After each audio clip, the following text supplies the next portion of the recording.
This video is about Project Peril's dungeon generation. This dungeon generator is I coded it myself, implemented it pretty much from scratch. I did use some ideas from a presentation that was given by Grinding Gear Games on their dungeon generation systems.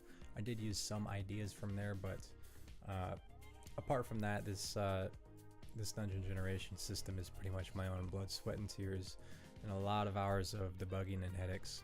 And I'm pretty happy with how it turned out. So what I'm gonna do right now is basically this dungeon generator works by a random seed. You give it a seed. If you give it the same seed, it'll generate the same dungeon.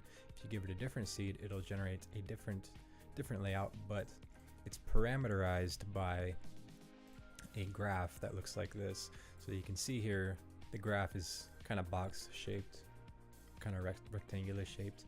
You can see the dungeon here is also similar shaped. So I'm going to go ahead and generate a new dungeon with a different seed but the same graph.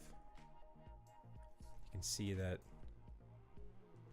changes every time. You know, it's relatively similar because it does try to follow the shape of the graph, but you can see that it does change.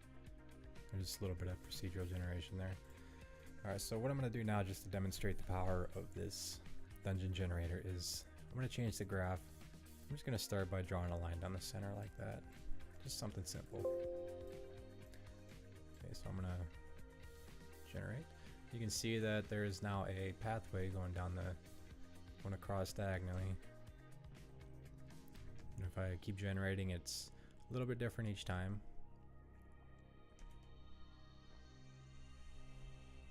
Alright, so I'm going to do something completely different than this simple little box here.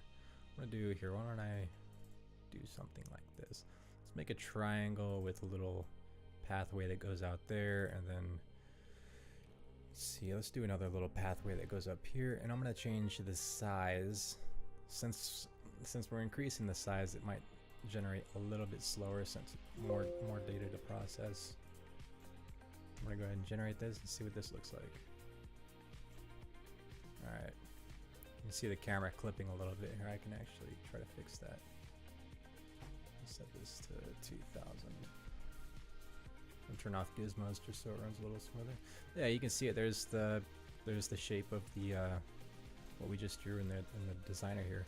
And this designer is a tool that I created myself as well. A little graph designer.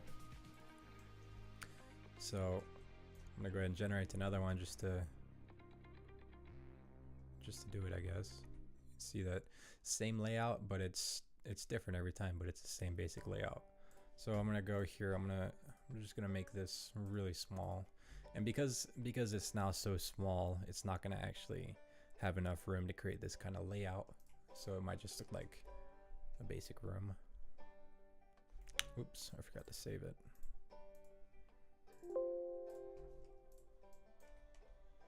See, now it just kind of looks like that. I mean, it's the same, it's pretty much the same shape, but you know, I can do some funny things since it's so small. Alright, so next thing I'm going to do is, well, I demonstrated changing the size. I'm going to demonstrate changing the scale. Now, scale and size are very similar, but they're not the same. Scale would be the size of each individual room, and size would be the overall size, the boundaries of the map. Scale is how big each room is, and size is the boundaries of the map. So I'm going to set the scale to really small. Let's see what that does. So reducing the scale makes really thin corridors. So if you want like a really thin, small, kind of tight map, you would reduce the scale. But if you want like a wide open map, I actually have 128 scale here. I'm not sure how this is going to play out, but we'll give it a shot. 128, this will be huge. See that? Massive rooms. And it generates really, really slow. It's a lot of data to process there. Alright, now if I set the scale to 128 and I set the size to 64, that would be a massive, massive dungeon. That would probably take a long time to generate, so I'm not going to do it on this video. I might experiment sometime, you know, just for science, but I'm not going to be able to do it on video. But yeah, that's basically how this dungeon generator works, and I'm kind of excited to implement some cool things to place tile sets and whatnot, you know, dungeons and outdoor tile sets, you know. I'm kind of excited for this. Hope you enjoyed, and I'll see you in the next video.